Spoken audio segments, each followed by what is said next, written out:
यस्तो हुन्छ हेर्दा हेर्दै भनेको अब कति कुरा चाहिँ के हुन्छ भने नि अदालतको पनि सिटिङको एउटा टाइम हुन्छ। त्यो टाइम अवधिमा सबै मुद्दा सकिन्छ भन्ने छैन। कुनै मुद्दा हियरिङ हुँदा हुँदै टाइम लामो लाग्ने हो भने अब त्यसलाई त्यसको इमर्जेन्सीको खुकुरी बोक्ने या झै झगडा गर्ने त्यो गलत हो क्या। र त्यो विद्यार्थी सङ्गठनले त्यो भन्दैन नि सर। त्यो विद्यार्थी सङ्गठनको मोटो त त्यो होइन नि त। अब यहाँ अचेत जनता भइसकेपछि त्यो एउटा फटाले हरे घाँस देखाइदिँदो रहेछ अनि पछि दौडिहाल्ने कि त्यसलाई चाहिँ हामी चिर्न सक्नुपर्छ। त्यो चाहिँ एउटा चेतनाको ठुलो खडेरी छ नेपालीमा। त्यो किनभने बुद्धपछि त्यहाँ जन्ती लाएर जान्छ नि खादा माला अबिर जात्रा गरेर ठुलो विजय प्राप्त गरे जस्तो। प्रोडक्टलाई नेपालको मौलिकतालाई तपाईँले झल्काउन मेसेज दिन खोज्नु भएको हो। विराजी वेलकम। वेलकम तपाईँलाई पनि नेपालमा। तपाईँलाई पनि स्वागत छ र तपाईँको यो नयाँ कार्यक्रम नेपाल आउने बित्तिकै सुरु गर्दै हुनुहुन्छ। यसको लागि तपाईँलाई विशेष थ्याङ्क यू सो मच शुभकामना। अनि तपाईँ आइदिनु भयो हाम्रो इन्भिटेसनलाई स्वीकार गरेर त्यसको लागि आभारी छु। के गरिदिनुहुन्छ आजकल? म त के गर्ने अहिले पेसा कानुन व्यवसाय नै गरिराखेको छु है। हजुर तपाईँ वकिल हुनुहुन्छ होइन? कानुन व्यवसाय पढाइ पनि सकाइदिनु भयो? लगभग मास्टर्स सक्यो। एलएलएम सक्यो। अब इनर्जेटिक युवा हुनुहुन्छ तपाईँ त युवा नेता पनि राजनीति पनि लाग्नु भएको छ। अब अहिले राजनीतिको के अलिक पेसा बढी फोकस छु म अहिले।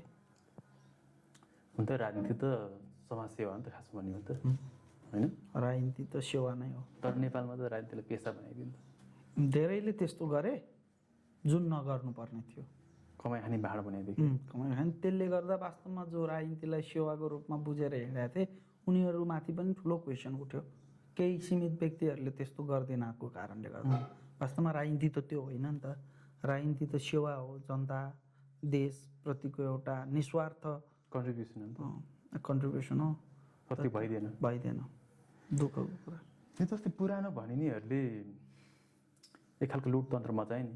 राजनीतिमा लागेर स्वास्नी बालबच्चा पाल्ने पढाउने विदेश पठाउने एउटा धन्दा जस्तो चलाइदियो। त्यसले गर्दाखेरि तपाईँ जस्तो युवाहरूलाई इन्सपिरेसन भइरहेको छ कि अलि नमजा अब यहाँबाट टाढिनुपर्छ हिँड्नुपर्छ यो त ठिक होइन रहेछ भन्ने जस्तो भइरहेको छ? निसन्देह। तपाईँ के जेनजी पनि पर्नुहुन्छ? जेनजी भर्खर थोरै समयले क्रस गरेको बेलामा म 1996 को हो। जेनजीलाई 1997 पछाडिकाहरूलाई जेनजी भनेपछि नियरली के मिल्छ? इन्सपिरेसन मिल्या यो पुरानो त्यो त कुनै मानेमा नै मिल्दैन नि।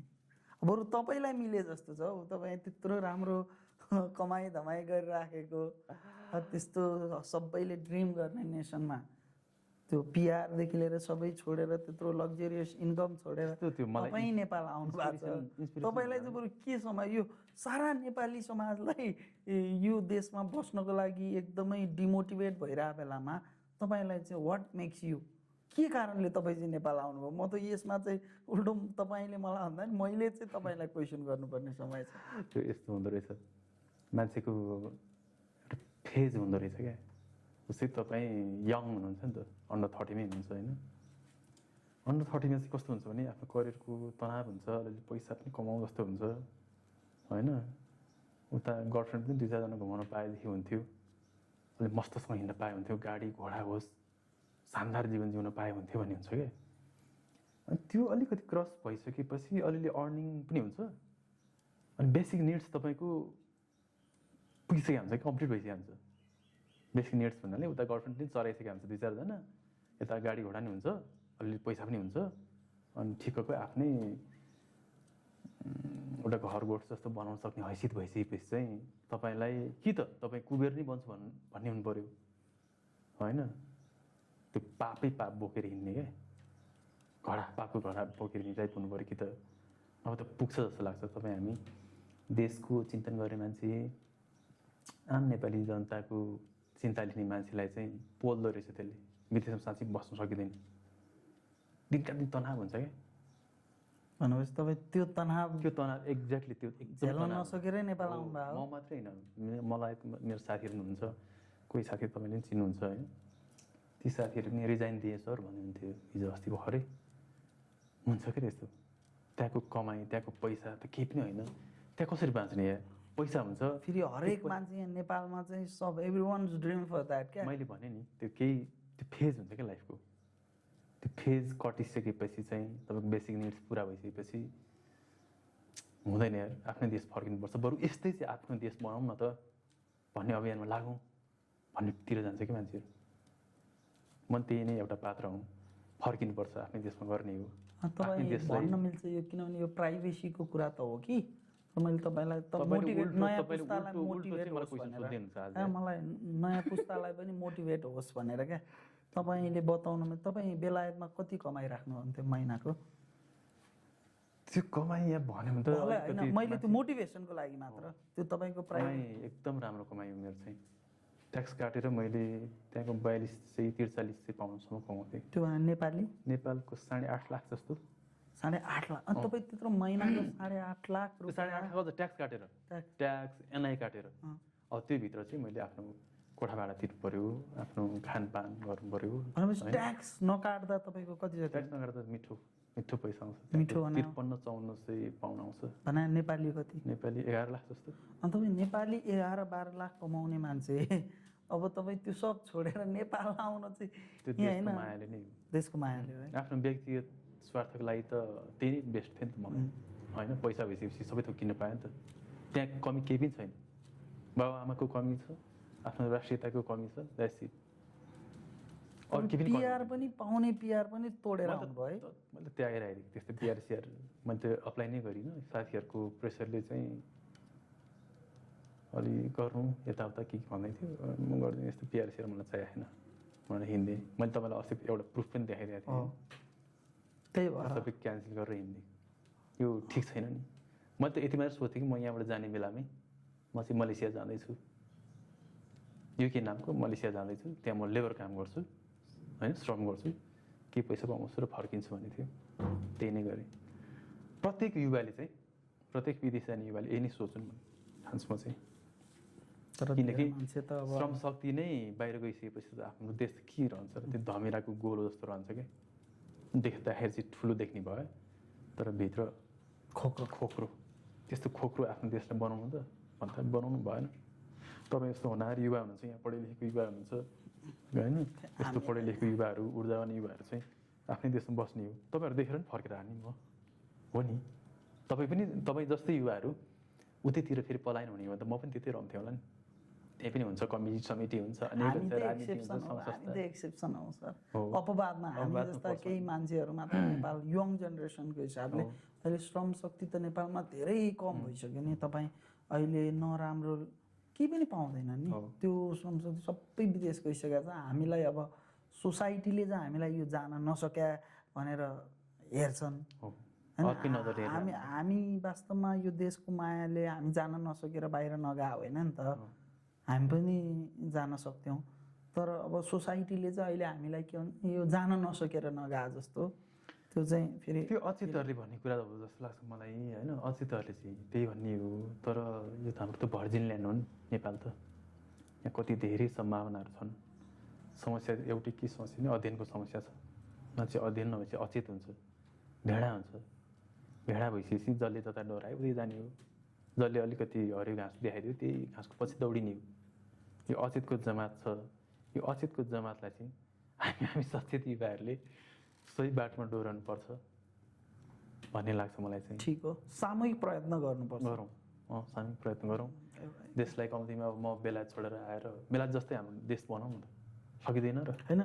सिस्टममा ढालौँ। नेपाल त बेलायत भन्दा नेपाल धेरै सुन्दर छ प्राकृतिक रूपले सबै हिसाबले, तर त्यो हाम्रो देशमा सिस्टम भएन।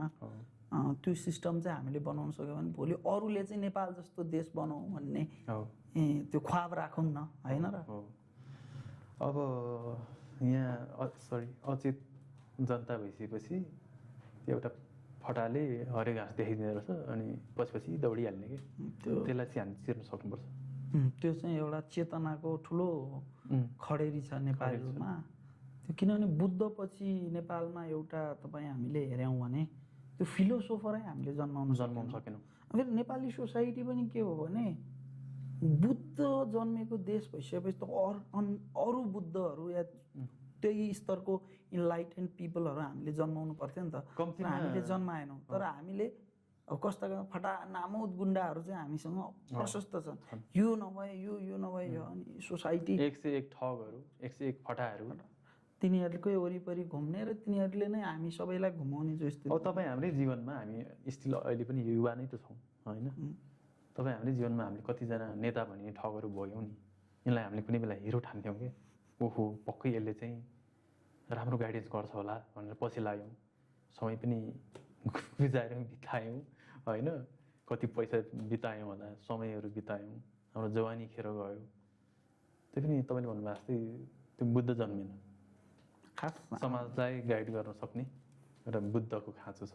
बुद्ध भन्नाले गएर ध्यान मात्रै गर्ने होइन, नलेजको हिसाबमा नलेजको हिसाबमा अहिलेको युगलाई लिड गर्न सक्ने हिसाबमा त्यो खालको बुद्ध एउटा ज्ञानी मान्छे चाहियो कि। यहाँ त फट्टै फटाएर 101 फटा लुट्ने, सुहानी बच्चा पाल्ने हरामीहरू के, कति हरामीहरू छन् नि।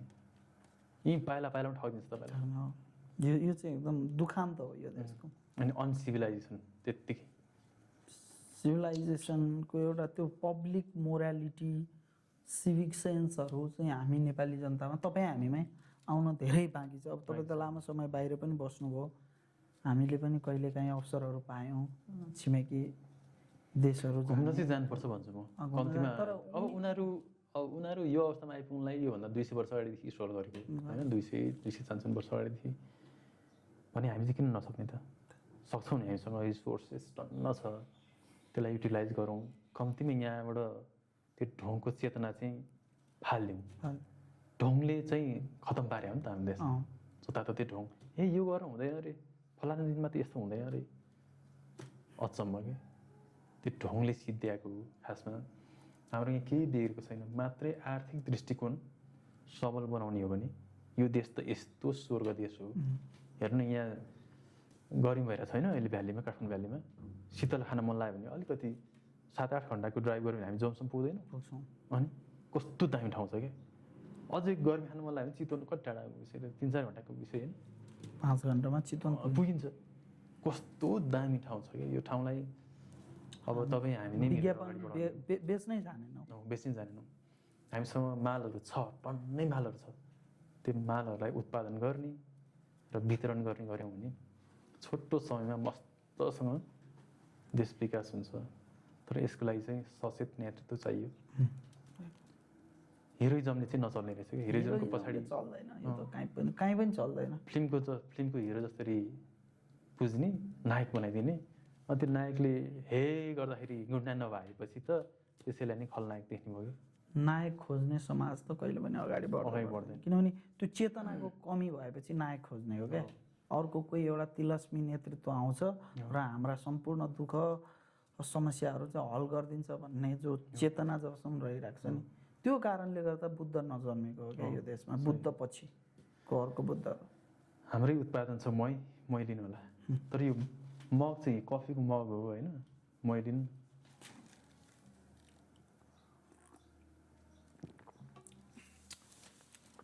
अब हाम्रो यो च्यानलको नाम पनि द फोल्डेड स्टोरी भन्ने छ।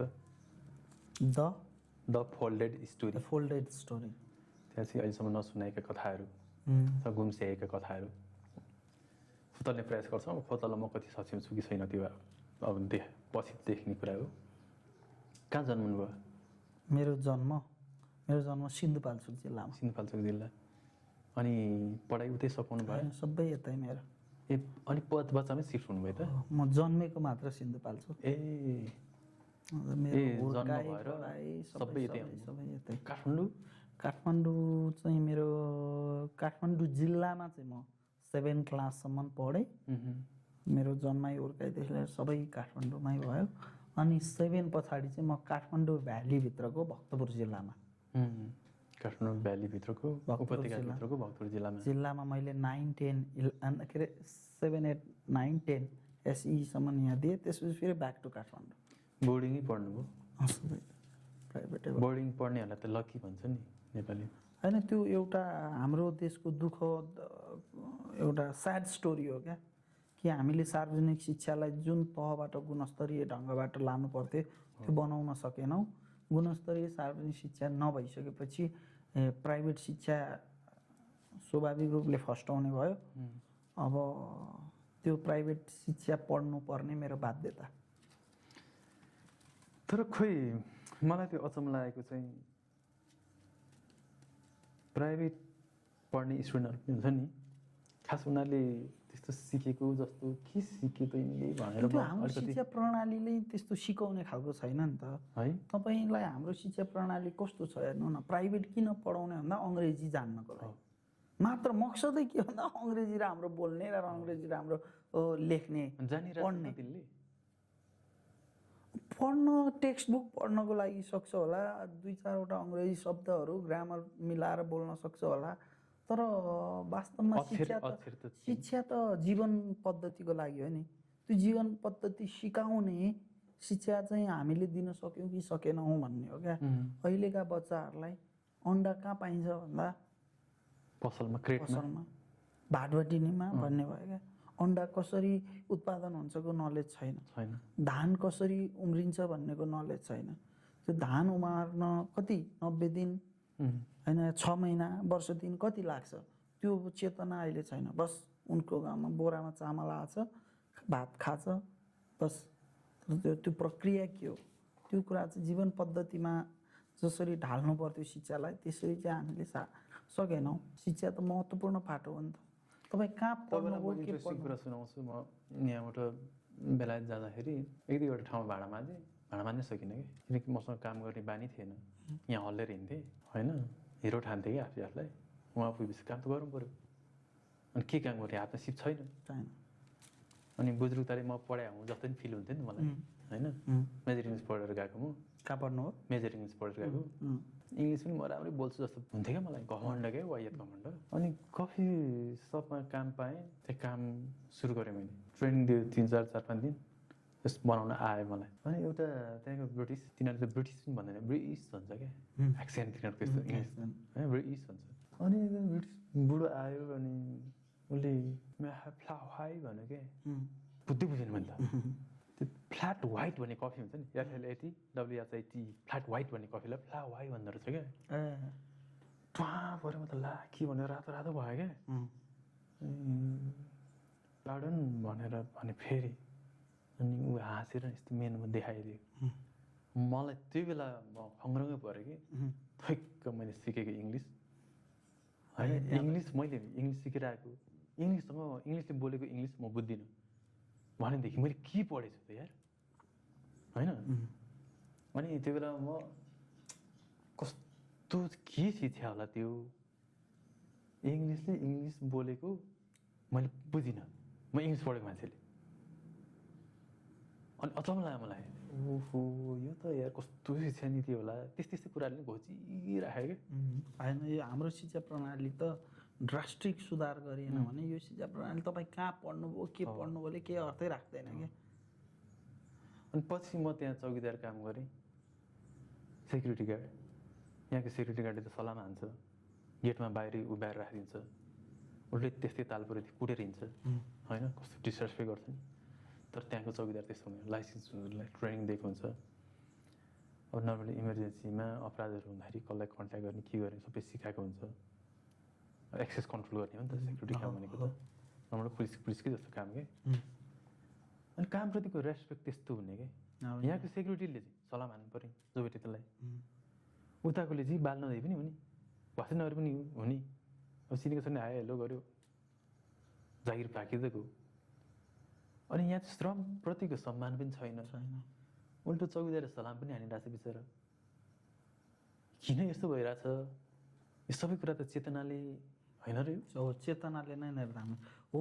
त्यसलाई क्या हाम्रो शिक्षाको अब यहाँ जोडिन्छ क्या। हाम्रो शिक्षाले के भन्नु, श्रम त समान हो, श्रम भनेको सम्मान योग्य पेसा हो, जुनसुकै श्रम गर हो त्यो श्रममाथि, त्यो श्रम गर्ने व्यक्तिमाथि हामीले सम्मान दर्शाउनुपर्छ भनेर सिकाउनु पर्ने शिक्षा खोज्या हो नि त। तर हामीले के भनेको छौँ भने तपाईँको पछाडि या तपाईँको काँधमा डाक्टरको, वकिलको, इन्जिनियरको या पत्रकारको फुली झुन्ड्यो भने तपाईँ खतरा त्यो फुली नझुन्नाएको दिन त तपाईँ यो समाजमा केही पनि होइन। न तपाईँलाई कसले गर्छ परिवारले, न तपाईँलाई वरिपरिको समाजले, कसैले नगर्ने यो शिक्षा जो छ प्रणाली, तपाईँलाई शिक्षाले त मान्छेलाई मान्छेको रूपमा ट्रिटमेन्ट गर्नुपर्ने हो। मेरो एकजना साथीले भन्दै हुन्थ्यो जात हेर्नुहोस् है, समस्या जात, धर्म होइन, लिङ्गको आधारमा भेदभाव छ समाजमा। मै हो भनेका पढेकाले पनि क्या गरेर हुन्छ। अब तपाईँ अब हेर्नुहोस् पछिल्लो समय त्यो अन्तर्जातीय विवाह अहिले एकदमै सङ्कटमा परिराखेको छ। त्यो भनेको चेतनाको कमीले हो नि त। मतलब मान्छेको रूपमा नबुझ्दैन क्या। तपाईँ नवीन स्याङताङ हुनुभयो, तपाईँ नवीन स्याङताङ हुनुभन्दा अगाडि तपाईँ यो मान्छे हो नि त। अब तपाईँलाई यो त तामाङ भोटे भनिन्छ नि, तामाङ त्यो त होइन, यो गाई खाने भोटे भनिन्छ नि। अनि फेसबुकमा नवीन नेपाली लेखिदिएको दमाई डुम्रा भनेर म्यासेज गरेर आउँछ। ल हेर्नुहोस् त, छक्क पर्छ, कस्तो चेतना होला त्यसको। ती मान्छे कहिले माथि उठ्ने होला? हाम्रो शिक्षाको कमी। त्यो मान्छे सर प्रोफाइल हेर्छु फेरि राम्रै लेखा जस्तो लाग्छ, सबै के ठुल्ठुलो कुरा गरेर आउँछ। अस्ति म एउटा हेर्दै थिएँ क्या, एउटा कुन चाहिँ पुरानो बुढा मान्छेले को सायद कुनै पोलिटिकल पार्टीको नेतै हुनुहुन्थ्यो होला, मैले चिनिनँ। उहाँले विद्यार्थी सङ्गठन खारेज, ट्रेड युनियन खारेजको विरुद्ध काहीँ पत्रकारहरूसँग बोलिरहनु भएको छ। अनि त्यसमा एउटा कमेन्ट ट्याक्क तल देखेँ मैले, फेसबुकमा चट्टा आयो तल, यो को बुढा हो, यो बुढोको मुखमा कसैले गएर पिसाब फेरिदियोस् न भनेर लेखेको छ। म त एकछिन होइन, यो मान्छेको कहाँ त्यो थट प्रोसेस कहाँ पुगेछ? एउटा उसलाई मन नपर्ने विचार राख्ने बित्तिकै कुन तहबाट झरेर उसले आफ्नो कमेन्ट लेखिरहेछ। मैले यो कस्तो मान्छे रहेछ भनेर यसो हेरेँ, प्रोफाइलमा छिरेँ म उसको, यसो हेरेँ। अब एउटा ब्राह्मण परिवारको छ अनि नेपाली समाजमा ब्राह्मण परिवार भनेको अलिक पढे लेखेकै भनेर बुझिन्छ नि त। अनि हेरेँ, अनि त्यसपछि तल गएँ, उसले के सेयर गरिरहेछ भन्दा धर्मको शिवजीको भजन सेयर गरिरहेछ होइन। अनि तल गएँ, अनि रवि लामिछानेको पोस्ट सेयर गरिरहेछ होइन, उसलाई न्याय दिए भन्दै पोस्ट त्यो तहको सेयर गरिरहेछ, लेखिरहेछ। एउटा बुढा मान्छेको यसले राखेको विचार सुन्न नसकेर यसको मुखमा कसैले पिसाब फेर्दै भनेको छ। सोसाइटी कहाँ जाँदैछ? अब त्यो पढेको कि नपढेको, हाम्रो शिक्षाको कमीले यस्ता मान्छेहरू चाहिँ हामीले उत्पादन गरिरहेछौँ, जुनले नेपाली समाजलाई उयो अस्ति जेनजी मुभमेन्टको 23 र 24 गते भदौ जे भयो, आखिर हामीले त पुरै जलाउने पुस्ता तयार गरिरहेको छौँ नि त। हामीले त बनाउने पुस्ता तयार गर्नुपर्नेमा जलाउने पुस्ता। अनि त्यस्तो पुस्ता जन्माएपछि के भयो? आफ्नो देशको सम्पूर्ण संरचनाहरूलाई जलाएर सेलिब्रेट गर्ने समाज, आफ्नो देशको नागरिकता त्यागेदा। अब तपाईँ एउटा एक्सेप्सन हुनुभयो। यहाँ त सर यो के भिजा लागेको दिन या उता विदेशमा पिआर पाएको दिन यहाँ त पार्टी हान्ने समाज हो। आफ्नो देशको नागरिकता त्यागेको दिन पार्टी हान्ने। फेरि त्यही मान्छे विदेशमा गएर अनि उसको आफ्नो कामको बारेमा उसलाई चिन्ता हुँदैन। त्यहाँ ऊ पिआर लिन कसेर बसिरहेको हुन्छ नेपालमा चाहिँ उसको, अनि सामाजिक सञ्जालबाट उसको प्रवचन सुन्नुपर्छ यहाँ बसेर। एयरपोर्टमा जाने बित्तिकै त्यहाँ जन्ती लाएर जान्छ नि, खादा माला अबिर जात्रा गरेर ठुलो विजय प्राप्त गरे जस्तो। कस्तो चेतना होला कि? कसले चेन्ज हान्छ यार यस्तो? यो त अब तपाईँ हामीले गर्ने, अब एउटा व्यक्तिले गरेर त हुँदैन। यसको लागि तपाईँले सामूहिक प्रयत्न गर्नुपर्छ। समाज त यो विकृत ठाउँमा पुगिसकेको छ नि। समाज त एकदम जस्तै आगो जोस्दाखेरि रमाउने, हिरोइजम देखाउने, सेलिब्रेट गर्ने होइन। यो त यो पछौडे समाजको एउटा ठुलो विडम्बना यही रहेछ। थर्ड वर्ल्ड भन्छौँ नि, त्यसै थर्ड वर्ल्ड भनेर रहन्छ क्या। तपाईँ त बाहिर पनि बस्नुभयो, अब चाहिँ सेन्जेन भिजा थियो होला यताउता। अहिले उस्तै ठाउँका मान्छेलाई यताबाट अर्को देश घुम्नै जान्छु भन्यो भने नेपाली पासपोर्ट हो भने उसले, उसँग पैसा कति छले मतलब राखेन क्या। नेपाली पासपोर्ट बोकेको कारणले ऊ भिजा नपाउने स्थितिमा छ। भने कति थर्ड ग्रेडमा हामीलाई ट्रिट गरिरहेको छ क्या विदेश। त्यो बारेमा हामीलाई मतलब यो चाहिँ शिक्षाले यो पनि परिवर्तन गर्नुपर्छ जस्तो लाग्छ है मलाई चाहिँ। तपाईँ जस्तै युवाहरूमा हो यस्तै चेतना भइदिने हो भने त यो चेन्ज हुन टाइम लाग्दैन नि। यो देशमा सबै आगो झोस्ने मात्रै त छैनन् होइन। आगो झोस्ने पटमुर्खहरू चाहिँ अगाडि आएर आगो झोस्दै, आगो नझोस्ने बौद्धिक तबकाको युवाहरू पनि छन्। ती युवाहरू चाहिँ हाबी हुनु पऱ्यो कि अबको फेजमा। त्यो हो, त्यो हाबी हुनुभयो। तर सोसाइटीले अहिले तपाईँलाई मैले भनिनँ, यो नेपाली सोसाइटीमा एउटा यो नेपाली सोसाइटीको दुर्भाग्य के हो भने, सुरुमा पनि भने मैले, बुद्धपछि त त्यस्ता सयौँ बुद्धहरू जन्मिनु पर्थ्यो नि, र जन्मेन। तर गुन्डाहरू चाहिँ मैले यहाँ गुन्डाको नाइकेहरू भनेर नाम लिन चाहिनँ क्या। तर तपाईँ गुन्डाको नाम भन्नुहोस् भन्नुभयो भने एउटा बौद्धिकको विद्वानको होइन विद्युत वर्गको नाम निकाल्नुहोस् भन्नु भने तपाईँ सोच्नुपर्छ बुद्धपछि। तर यहाँ गुन्डाको नाम निकाल्नुहोस् भने तपाईँ 101 बगरन्ती छ नि। अनि हामीले कस्तो सोसाइटी खोजिरहेछौँ भन्ने यहाँबाट पनि देखिन्छ क्या। समाज त अब यस्तै यस्तै नै छ, यस्तै चलिरहला केही समय। तर तपाईँ हाम्रो सामूहिक प्रयत्नले राम्रै बाटोमा लानुपर्छ। हामीले प्रयत्न गर्ने हो, भारी बोक्न सक्दैनौँ, योगदान दिने हो होइन। अब व्यक्तिगत बाटोतिरै लाग्यो फेरि है, यो समाज र देश कुरा गर्दाखेरि त फेरि अर्कै फेजमा पुगिने हो। तर अब मेरो व्यक्तिगत कुरा अरूले थाहा पाएर त्यसको के अर्थ हुन्छ? होइन नि, सिकिन्छ नि केटा, सिकिँदैन केही, अर्को पुस्ताले सिक्छन्। यतिको बौद्धिक युवाको पनि गर्लफ्रेन्ड नहुँदो रहेछ अथवा हुँदो रहेछ, जवानी यस्तो हुँदो रहेछ होइन। त्यो यस्तो क्या, सोसाइटीलाई म प्रेममा छु कि छुइनँ भन्ने कुराले यो सोसाइटीलाई के मतलब हुन्छ? अनि यो सोसाइटीलाई मतलबै नगर्ने कुरामा तपाईँ र म गफ गरेर समय बिताएर केही अर्थ छ त? छैन। तपाईँले कस्तो डिप्लोमेटिक पाराले कुरा लुकाउनु भयो? मैले लुकाएको हो कि होइन भन्नु न। मेरो अनि कुरा त लुकाउनै थियो तपाईँलाई, त्यही भएर यसरी लुकाउनु होइन। हामी त एउटा एकदम पार्दै आजको यो दुनियाँमा कसैले केही कुरा लुकाएर लुकिने छ त? होइन। आफ्नै मुखले ओकल्नु र अरूले देख्नु फरक पाएन। के मुख के भन्नु छ, के भन्नु छ हो कि होइन? मैले यतिको बौद्धिक युवाको, पढे लेखेको युवा वकिल मान्छेको गर्लफ्रेन्ड चाहिँ कति हुँदो रहेछ? कस्तो जसको पनि गर्लफ्रेन्ड चाहिँ एकजना मात्र हुनु पर्यो नि सर? कस्तो कतिजना त्यो त एकदमै क्वेसनै गलत हो। होइन, मेरो विदेशी साथीहरू पनि छन् केटाहरू होइन, गर्लफ्रेन्डहरू हुन्छ है तिनीहरू। मैले त्यो गर्लफ्रेन्डहरू यङहरू के तपाईँकै उमेरकोहरूको, अन्डर 30 को केटाहरूको 3 जना 4 जना एट द सेम टाइम भइरहेको हुन्छ कि। न तपाईँको पनि छ कि? अब मैले त मभन्दा कम उमेरको युवा अलि सङ्गत गरेको भने तपाईँसँग मात्रै हो, त्यही भएर सोधेको। अन्डर 30 को हुनुहुन्छ, गर्लफ्रेन्डहरू छ कि भनेर। अरू धेरै त्यस्तो छ भन्ने तपाईँले आफैले जवाफ दिइसक्नुभयो त। तपाईँले सङ्गत गरेको मान्छे, म अन्डर 30 को, अब मेरो छ कि छैन भन्ने कुरा त तपाईँलाई मजाले थाहा होला होइन र? अनि त्यो भइसकेपछि अब मेरो भाव भए त तपाईँले पक्कै भेट्नुहुन्थ्यो होला। पहिलो प्रेम कहिले भएको थियो तपाईँको? पहिलो प्रेम त मेरो आमासँग, बासँग, त्योभन्दा भाइसँग, पर स्त्रीसँग भनौँ न।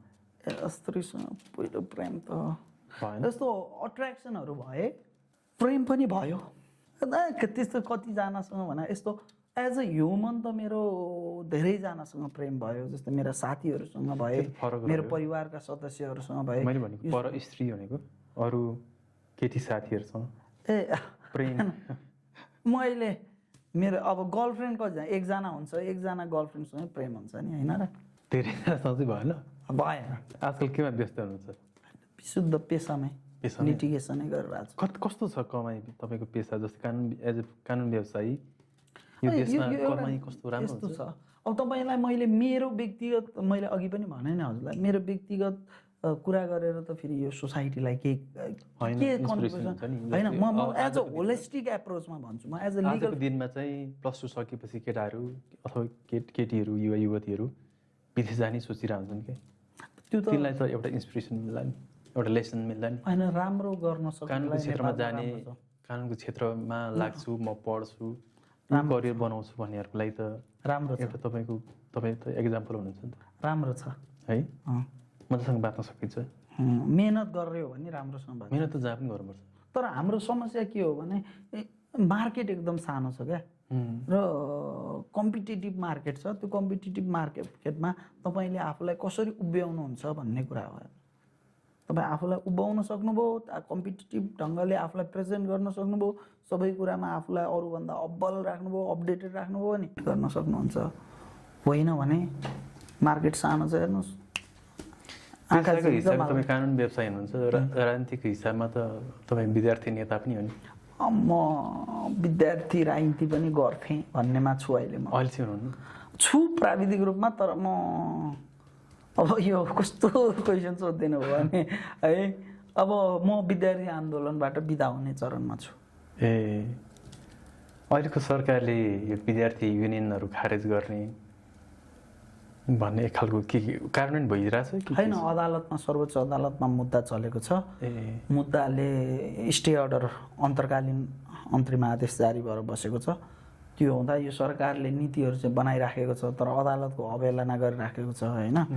यो चाहिँ गलत भइरहेछ, तर अदालतले नै यो किन त्यसरी विद्यार्थी सङ्गठनहरू खारेज गर्नु होइन? यस्तो हो नि त, यिनीहरूले विद्यार्थी सङ्गठनको महत्त्वै बुझेन। यिनीहरू जसरी आए नि, यिनीहरूलाई के थियो भने नि, यिनीहरू विद्यार्थी सङ्गठन त्यहाँ लागेका मान्छेहरूले गर्दा कतै हामीले स्पेस पाइरहेको थिएनौँ कि भनेर यिनीहरू लागिरहेको थियो। अनि यिनीहरू एनजिओ आइएनजिओमा बढ्यो, यो युथ काउन्सिलहरू कुन कुन देशका होइन, त्यताहरूबाट मोटिभेटेड भए। अनि त्यो भइसकेपछि अब विद्यार्थी सङ्गठन त सधैँ प्रतिपक्षी आन्दोलन हो। प्रतिपक्षी आन्दोलनले त सत्तालाई सधैँ क्वेसन गर्छ।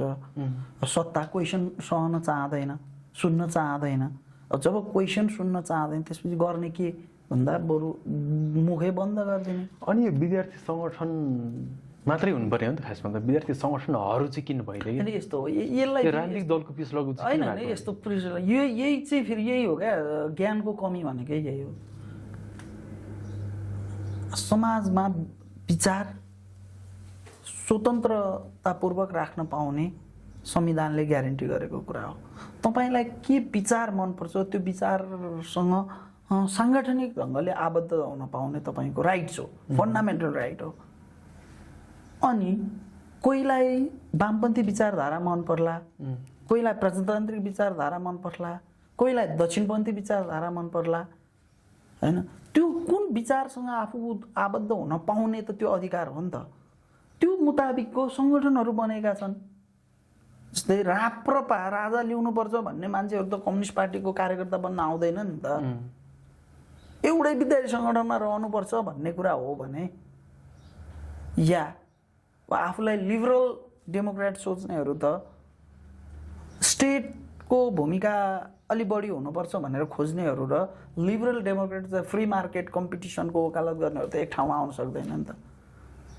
हो, त्यो कारणले गर्दा सङ्गठनहरू फरक फरक ढङ्गले बनेका छन् र ती फरक फरक सङ्गठन बन्नु नराम्रो होइन, बन्नुभयो। किनभने विचारको विविधता हुने ठाउँमा त सङ्गठनहरूको नि विविधता हुन्छ। यो विद्यार्थी सङ्गठन भनेनीहरूको गुन्डागर्दी पनि अलिकति बढी भएको जस्तो लाग्यो नि तपाईँलाई? अहिले त मैले चाहिँ गुन्डागर्दी देखिनँ। हेर्नुहोस्, अब पहिला गुन्डागर्दी हुन्थ्यो रे भनेर केही सीमित मान्छेहरूले भनेको सुनेको हो, बोक्ने, पिस्तल बोकेर हिँड्ने, पड्काउने, त्यो त गलत। त्यो विद्यार्थी सङ्गठनको नाममा केही त्यस्ता अराजक झुन्डहरूले गरेका हुन्। तर विद्यार्थी सङ्गठन स्वयं आफैले कहिले पनि खुकुरी बोक्ने या झगडा गर्ने त्यो गलत हो क्या। र त्यो विद्यार्थी सङ्गठनले त्यो भन्दैन नि सर। त्यो विद्यार्थी सङ्गठनको मोटो त त्यो होइन नि त। विद्यार्थी सङ्गठनको मोटो त विद्यार्थीको हक हितको लागि सामाजिक, राजनीतिक, आर्थिक, वैचारिक एउटा मोटिभेसन गर्ने कुरा हो नि त। त्यो कुरामा प्रमुख हुन, अब त्यो विद्यार्थी सङ्गठनको आडमा नाममा केही व्यक्तिहरूले त्यो गर्यो भन्ने बित्तिकै समग्र विद्यार्थी आन्दोलनलाई आक्षेप लगाउनु त ठिक भएन हो। एउटा कुरा चाहिँ के हो भने, विद्यार्थी सङ्गठन जे उद्देश्यको लागि हिँडेको हो या लडेको हो त्यो चाहिँ पूर्ति गरे कि गरेन भन्दा म स्वयं आफै नै भन्छु त्यो अनुसारको काम कारबाही भइरहेको छैन। अब के हुन्छ जस्तो लाग्छ? यो कोर्टले सरकारको निर्णयहरू उल्टाउला कि होइन? अब सही कामलाई समर्थन गर्छ, गलत कामलाई उल्टाउँछ। यही जो प्रतिबन्धवाला कुरा छ यो त गलत कार्य हो। गलत कार्य त अदालतले उल्टाउनु पर्छ। यसमा त इफ बटको कुरै छैन। कन्स्टिट्युसनल राइट, फन्डामेन्टल राइट्समाथि सरकारले क्वेसन गर्छ भनेपछि अदालतले त त्यसलाई त रोक्नु पर्यो नि त। अदालत भनेको के हो? यसको लागि त बुझ्नको लागि 3 टायर अफ गभर्मेन्टको कन्सेप्ट छ। त्यो अनुसार यो कोर्टको कुरा नबुझेको के केसहरूमा हेर्दैमा हेर नभ्याइनेमा के भने यो खास यस्तो हुन्छ। हेर्दै भनेको अब कति कुरा चाहिँ के हुन्छ भने नि, अदालतको पनि सिटिङको एउटा टाइम हुन्छ। त्यो टाइम अवधिमा सबै मुद्दा सकिन्छ भन्ने छैन। कुनै मुद्दा हियरिङ हुँदै टाइम लामो लाग्ने हो भने अब त्यसलाई त्यसको इमर्जेन्सीको त्यसको महत्त्वको हिसाबले रेगुलर सुन्नुपर्ने हुन्छ र अनि मात्र त्यो डिसिजनमा पुग्नुपर्ने हुन्छ भने हेर्दै कन्टिन्युएसनमा राखिदिन्छ यो। अब हेर्न नभ्याइने भनेको मुद्दा जस्तै मुद्दा एक दिनमा एउटा न्यायाधीशकोमा 50वटा मुद्दा चढेको छ भने न्यायाधीशले 50वटै मुद्दा हेर्न नसक्ने हुनसक्छ एक दिनमा। तर 20वटा मात्र हेर्न सक्यो भने बाँकी 30वटा चाहिँ अब हेर्न नभ्याइनेमा पर्यो। त्यो हो, त्यसलाई त्यो टेक्निकल अदालतको टेक्निकल कुरा हो। यसलाई लिएर अदालतलाई क्रिटिसाइज गर्ने कुरा चाहिँ गर्नु हुँदैन। होइन अब मैले त नबुझेर तपाईँ कानुनको ज्ञाता हुनुहुन्छ त्यो सोधेको। अनि नेपालको न्यायालयले चाहिँ सबैलाई न्याय दिइरहेको जस्तो लाग्छ मलाई। एउटै मुद्दा चाहिँ 10औं वर्षमै लम्बिएको भन्ने सुन्छौँ हामी। विविध कारण हुन्छ होइन। म अदालतको एउटा अफिसर अफ द कोर्ट हुनुको नाताले मैले त सधैँ मेरो अदालतप्रति म अदालतले राम्रोको लागि काम गरिराखेको छु भनेर मैले त सधैँ डिफेन्ड गर्छु। है केही कुराहरू त्यस्ता छन्, मैले अघि भने नि केही त्यस्ता घटनाहरू छन् जसले गर्दा अदालतलाई आलोचित बनाउने काम गरिराखेको छ, त्यसमा अदालत सुध्रिनुपर्छ। त्यो चाहिँ हुनु हुँदैन। नेपालको न्यायालयले न्याय सम्पादन राम्रै गरिरहेछ। अब अदालतले न्याय सम्पादन गरिराखेकै छ। तपाईँले एज अ लयर चाहिँ त्यही भन्नु पर्यो। मेरो धर्म पनि त्यही हो। तर भित्री मनले त होइन होला। अब मेरो मनकै कुरा गरिरह हो तपाईँसँग। हामीले समग्रतामा कुराहरू ठिकै गऱ्यौँ होला है। तपाईँको लाइफको कुरा, तपाईँको पढाइको कुरा, राजनीतिक कुरा नि अलिक टच भयो, कानुनी कुरा नि गऱ्यौँ, राज्य समाजको कुरा नि गऱ्यौँ, जनताको कुरा नि गऱ्यौँ। अरू धेरै कुरा त के गर्नु। ठिक छ, तपाईँसँग यसो गफ गर्ने। तपाईँ नि बेलायतबाट आउनुभएको, तपाईँका अनुभवहरू पनि हामीले सुन्न जरुरी छ। अब यसलाई फगत हामीले के भने अनौपचारिक रूपमा नि हामी गफ गरेर नै हुन्छौँ, तर सो रेकर्डेड गर्दा कस्तो सुनिँदो रहेछ, कस्तो देखिँदो रहेछ त्यो चाहिँ हेरौँला। तपाईँलाई धेरै धेरै शुभकामना। थ्याङ्क यू सो मच त्यसको लागि। अनि केही सोध्नलाई छुट्याए जस्तो लाग्छ तपाईँले? त्यो तपाईँबाट कमी कमजोरी अन्तिममा सोध्छु, यो सेटअप कस्तो लाग्यो, यो चेयर कस्तो लाग्यो, यो हाम्रो आमैहरूले बनाउनु भएको चप्पल? मैले बुझिसकेँ तपाईँको यो सेटअप कन्सेप्ट के हो भने नेपाली प्रोडक्टलाई, नेपालको मौलिकतालाई तपाईँले झल्काउन मेसेज दिन खोज्नु भएको हो। त्यो कुरालाई म तपाईँप्रति एकदमै के भनौँ धन्यवाद, कृतज्ञ छु। यो हाम्रो सेकेन्ड एपिसोड हो, यसमा आइदिनु भयो, एकदमै आभारी छु। धेरै धेरै धन्यवाद पनि। थ्याङ्क यू सो मच विराजी। धन्यवाद तपाईँले बोल्ने मौका दिनुभयो।